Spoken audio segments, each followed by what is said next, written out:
Mai întâi de toate vreau să îi ofer cuvântul domnului profesor Fabrice Delcovi.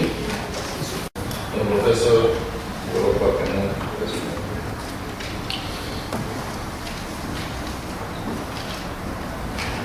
Merci, Monsieur le Président. Bien, c'est un peu difficile pour moi de prendre la parole dans un panel à l'intérieur duquel je ne devrais pas me trouver, parce que je dois parler des effets de la question prioritaire de constitutionnalité. Donc les effets arrivent mécaniquement à la fin. Un accident du travail, en m'empêchant de rester jusqu'à la fin, en tous les cas, je voudrais quand même vous présenter quelques observations. Je tiens à dire, ceci dit, que je viens à Bucarest depuis 10 ans, que je connaissais bien Bucarest. Il y avait certainement une chose que je ne connaissais pas, c'était le centre hospitalier universitaire. Voilà que les choses faites. Et je tiens en tous les cas à remercier les organisateurs pour leur efficacité et dans l'organisation du colloque et dans l'accompagnement à l'hôpital. Alors en espérant que la perfusion de morphine n'ait pas eu raison des quelques idées que je voulais vous présenter, je voudrais évoquer avec vous la question de l'effet, de la question prioritaire de constitutionnalité. Alors j'aborderai la question de l'effet au sens de l'impact. Je vais essayer de mesurer l'impact très schématiquement de cette nouvelle procédure, la question prioritaire de constitutionnalité, dans l'ordre juridique français et dans l'ordre juridictionnel également français. Alors, le mécanisme vous a été présenté ce matin par mon collègue et ami Patrick Gaïa. Il est issu, ce mécanisme, de l'article 61-1 de la Constitution. C'est la révision constitutionnelle du 23 juillet 2008 qui instaure cette voie de droit au bénéfice des justiciables, la possibilité pour eux d'invoquer devant n'importe quel juge la contrariété à la Constitution d'une loi qui violerait précisément un droit ou une liberté garantie. Les juges du fond, devant lesquels sont soulevées la question, sursoient à statuer, transmettent la question de constitutionnalité, éventuellement, aux deux juges suprêmes, Cour de cassation et Conseil d'État, en fonction de leur ordre d'appartenance. Ces deux juridictions suprêmes filtrent, j'y reviendrai, Patrick Gaïa vous en a parlé ce matin, et en fonction des résultats du filtre, eh bien, ces deux cours suprêmes transmettent au Conseil constitutionnel qui dispose, a priori, d'un pouvoir de dernier mot pour statuer sur la question de constitutionnalité.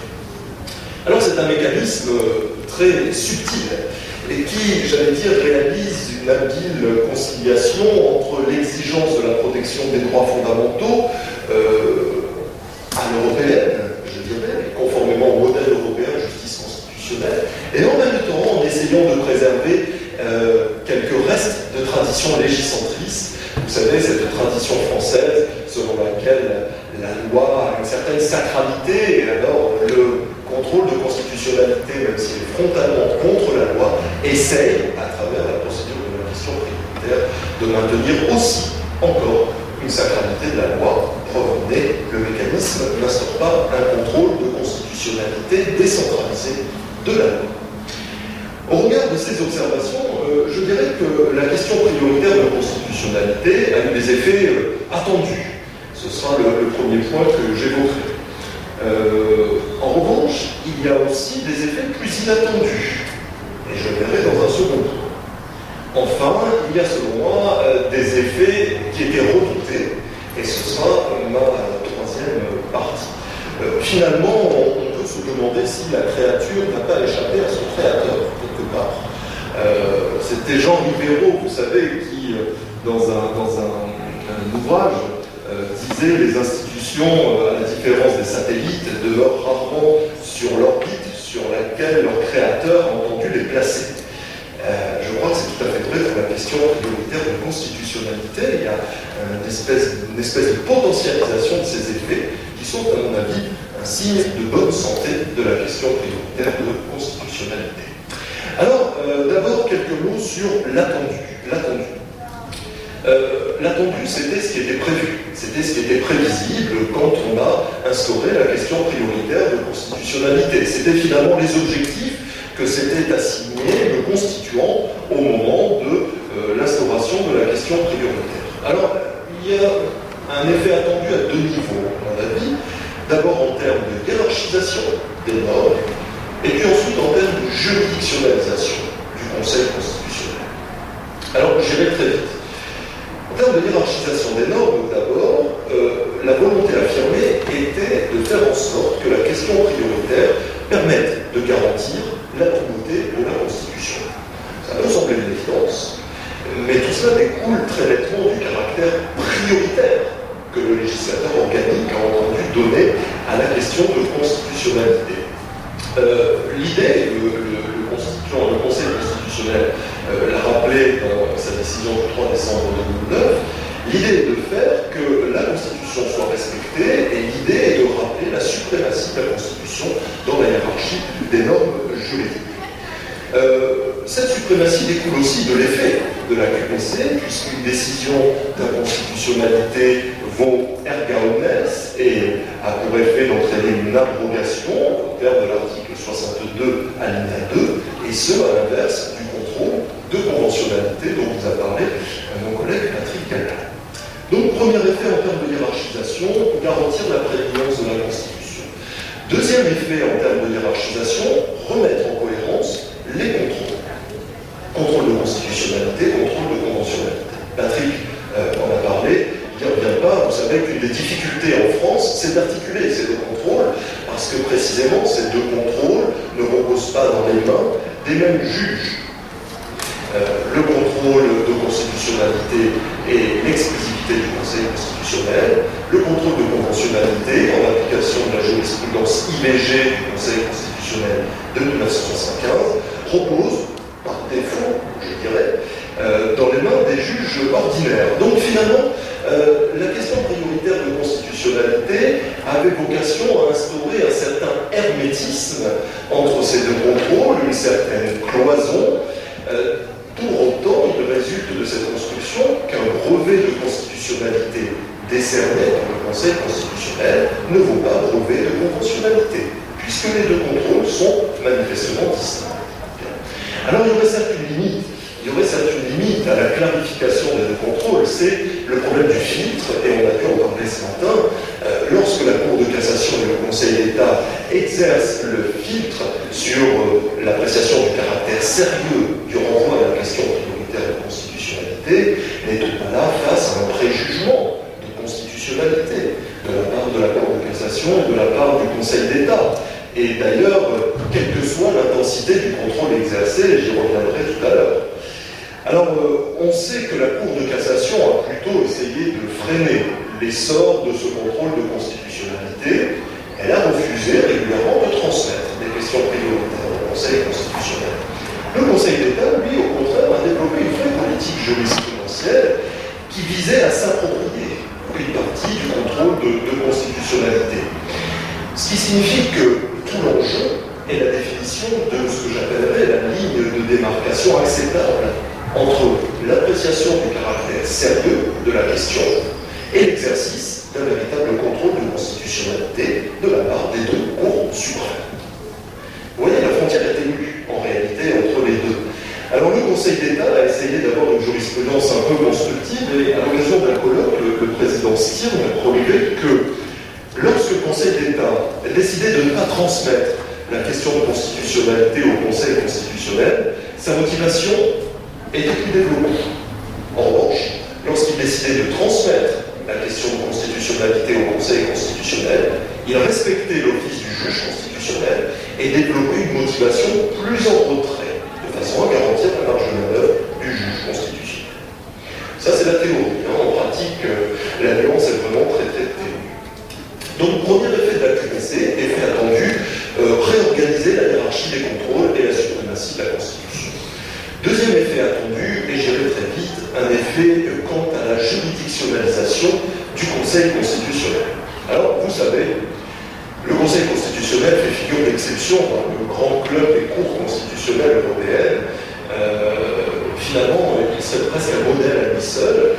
Alors certains disent, voilà, le Conseil n'est pas une cour, il s'appelle toujours Conseil. Oui, c'est vrai. Simplement, je voudrais souligner qu'un amendement avait été en 2008 déposé par le sénateur Robert Badinter pour que le Conseil s'appelât Cour constitutionnelle, et puis tout cela a été admirablement rejeté par les sénateurs qui considéraient que le Conseil n'était pas une juridiction comme une autre.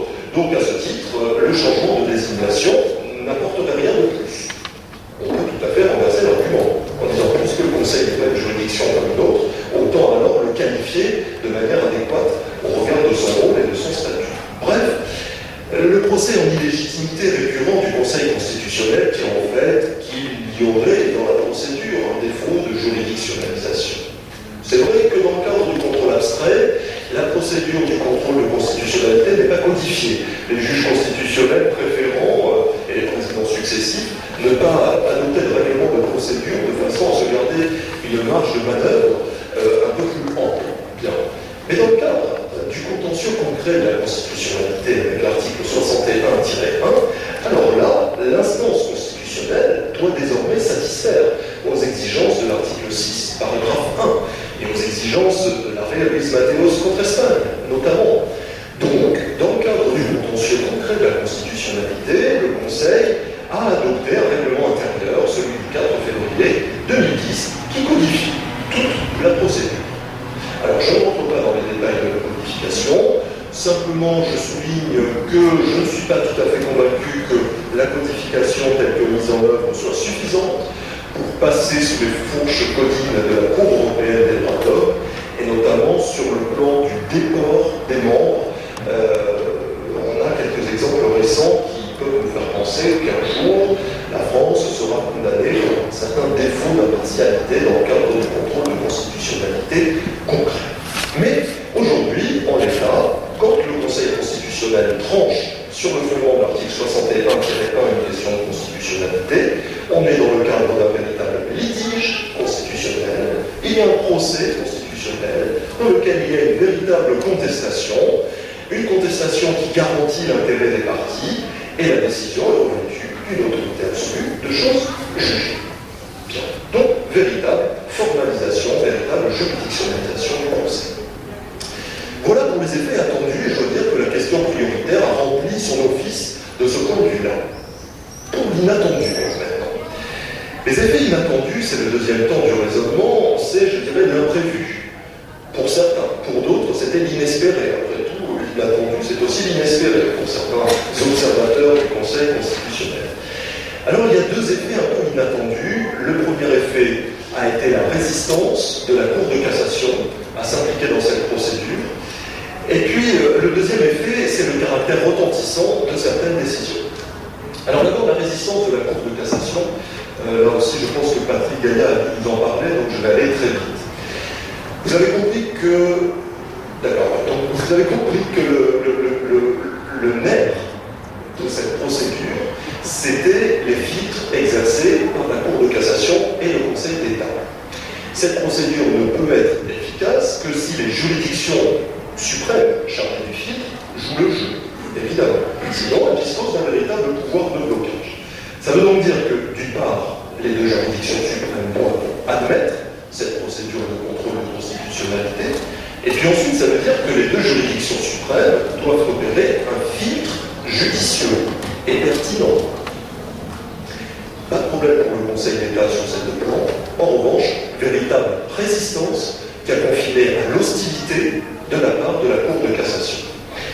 Vous savez, le mécanisme est entré en vigueur en France le 1er mars 2010, et le 16 avril 2010, la Cour de cassation remet en cause profondément le mécanisme de la question prioritaire, remise en cause profonde parce qu'elle va poser, à titre préjudiciel, une question à la Cour de justice de l'Union européenne sur la conformité au droit de l'Union de la procédure de question prioritaire de constitutionnalité, en arguant du fait que cette procédure-là, en raison du caractère prioritaire, ne permettait pas de poser une question préjudicielle. Donc remise en cause profonde. Et remise en cause frontale aussi, parce que la Cour de cassation a posé cette question préjudicielle en méconnaissance de l'esprit de la loi organique et en méconnaissance des débats ayant présidé à la loi organique. Et quand on lit les débats, quand on lit les échanges, on se rend compte que le législateur organique n'a évidemment pas entendu exclure du caractère communautaire la possibilité de poser une question préjudicielle devant la CJUE. Alors ça a fait ça a été un tremblement de terre constitutionnel, j'allais dire. Toute la doctrine s'est mobilisée, les partisans de la CJUE, les partisans du Conseil constitutionnel. La Cour de justice de l'Union européenne a apaisé le débat et les tensions en validant globalement le mécanisme de la QPC. Je n'entre pas dans les détails, avec néanmoins quelques réserves. Je ne détaille pas volontairement. Deuxième manière aussi pour la Cour de cassation de mettre en échec ce dispositif, c'est la manière dont la Cour de cassation a exercé son filtre.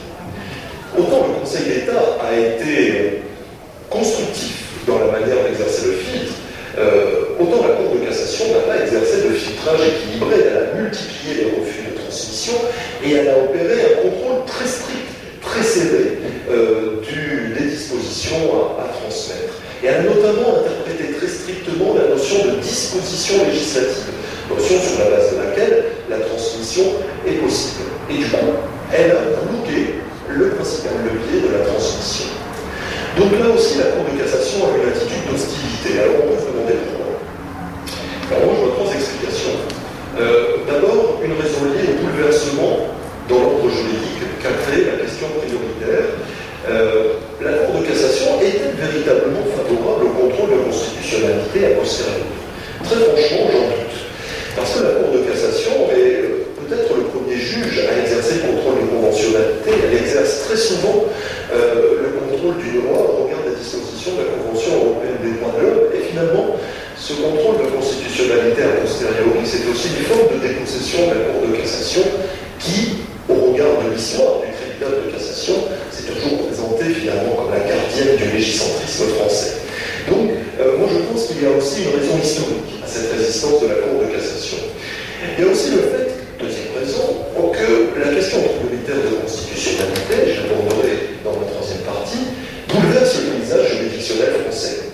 Et du coup, met en concurrence les trois cours suprêmes, Cour de cassation, Conseil constitutionnel et Conseil d'État. Et encore une fois, la souveraineté législative et l'histoire de la Cour de cassation sont plutôt opposées à cette mise en concurrence. Et puis enfin, troisièmement, concurrence aussi de la Cour de cassation avec le Conseil d'État, dont on sait très bien la proximité organique et jurisprudentielle avec le Conseil constitutionnel. Donc ces trois facteurs font que, à mon avis, il y a ici un terrain de résistance et d'hostilité qui s'est un peu apaisé aujourd'hui, mais enfin, qui est toujours bien présent au sein de la Cour de cassation.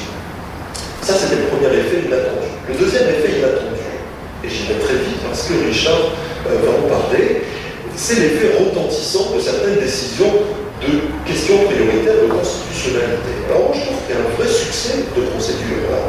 Il y a un vrai succès de procédure. C'est comme un bon film. Cette question prioritaire de constitutionnalité, on en redemande parce que c'est très efficace. Les décisions sont retentissantes, elles ont une force de frappe considérable. Et je crois que sur un certain nombre de questions de société, l'impact politique de la question prioritaire de constitutionnalité est allé bien au-delà de ce que le législateur et le constituant avait pu penser.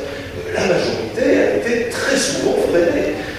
Si on en parle au président Sarkozy, je pense qu'il a une certaine dent contre la question prioritaire de constitutionnalité qui a bloqué des réformes profondes du gouvernement, alors même que lui-même était un fervent, et on doit lui reconnaître cet argument, un fervent défenseur de la question prioritaire de constitutionnalité. Alors, je ne veux pas aller sur le terrain de Richard, mais simplement quelques exemples. Le Conseil s'est prononcé dans le cadre de la QPC sur le droit pour un enfant à naître, on est avec un handicap, d'obtenir réparation. Question essentielle. Le Conseil s'est prononcé sur la constitutionnalité de la garde à vue. Richard en parlera. Donc ça, c'était un magnifique dialogue des juges qui aboutit à l'inconstitutionnalité de la procédure de garde à vue française, avec un effet différé de la décision de constitutionnalité dans le temps. Le Conseil constitutionnel s'est prononcé sur la garde à vue en matière douanière, qu'il a annulée. Le Conseil s'est prononcé, ou aurait dû se prononcer, sur la question de l'homoparentalité. Alors, il a renvoyé au constituant, et c'était ce qu'on attendait. Le Conseil s'est prononcé sur les problématiques d'hospitalisation d'office, avec des décisions retentissantes. Le Conseil s'est prononcé, de manière un peu technique, sur la motivation des arrêts des cours d'assises. Là aussi, retentissant, au moins chez les juristes. Le Conseil récemment s'est prononcé dans une QPC du 4 mai 2012 sur le délit de harcèlement sexuel, l'infraction de harcèlement sexuel, il a annulé l'infraction de harcèlement sexuel au motif que l'infraction n'était pas suffisamment précisément définie dans le code pénal français. Et je pourrais multiplier les exemples en matière sociale sur les conditions d'octroi d'allocations aux adultes, sur les pensions d'ovulation pour les couples, en matière de divorce, en matière de travail dissimulé, et aussi en matière fiscale, bref, des décisions retentissantes de cette question prioritaire de constitutionnalité, un véritable succès. Alors reste un point, et ce sera le dernier point, Monsieur le Président, ce sont les effets redoutés de la question prioritaire de constitutionnalité. Je dirais que la question prioritaire n'a pas seulement un impact sur l'ordre juridique, elle a aussi un impact sur l'organisation juridictionnelle. Je voudrais ici simplement me concentrer sur l'impact de la QPC sur un plan très structurel, finalement, sur le plan du périmètre du pouvoir juridictionnel. Finalement, les juridictions, le Conseil d'État et la Cour de cassation ont pu redouter que le Conseil constitutionnel ne soit plus seulement une Cour suprême, mais bien la Cour suprême de l'ordre juridictionnel français. Alors là, il y a un débat doctrinal très fort, évidemment. Moi qui défends l'existence et la constitutionnalisation du statut du pouvoir juridictionnel, vous imaginerez certainement dans quel sens je vais aller, mais ça n'est que mon opinion.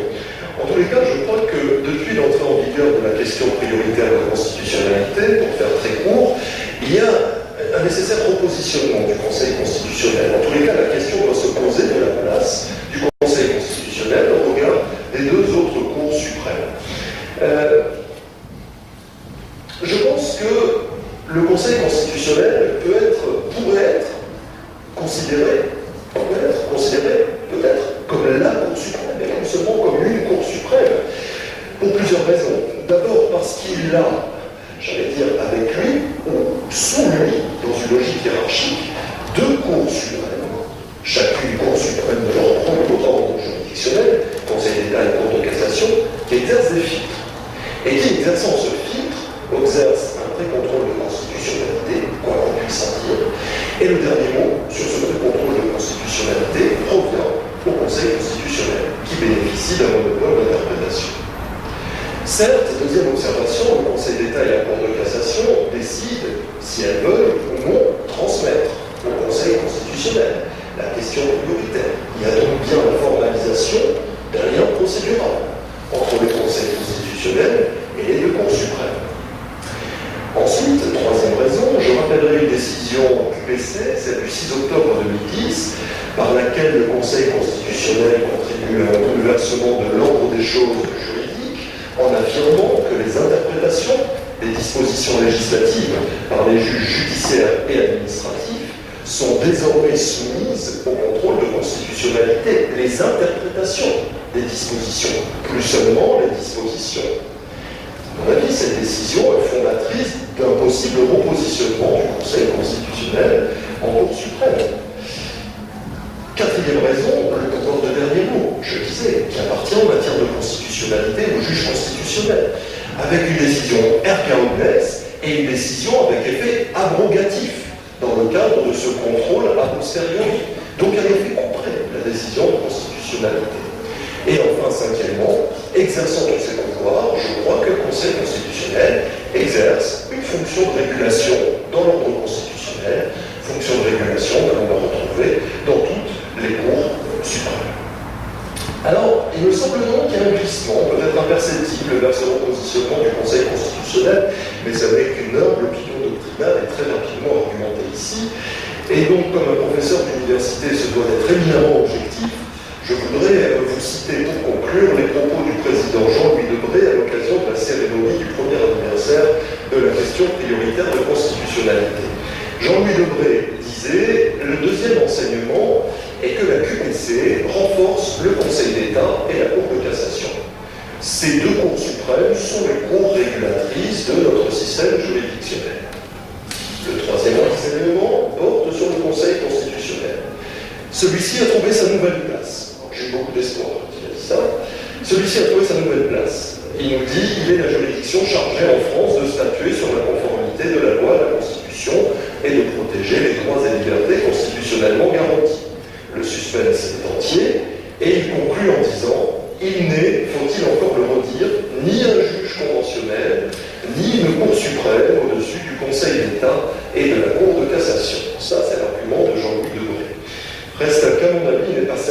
que cet argument, qui est répété de manière incantatoire par Jean-Louis Debré dans les différents colloques et dans les différents dîners auxquels nous sommes les uns les autres conviés, parviennent longtemps encore à cacher la réalité de la transformation qui s'opère avec la question prioritaire de constitutionnalité.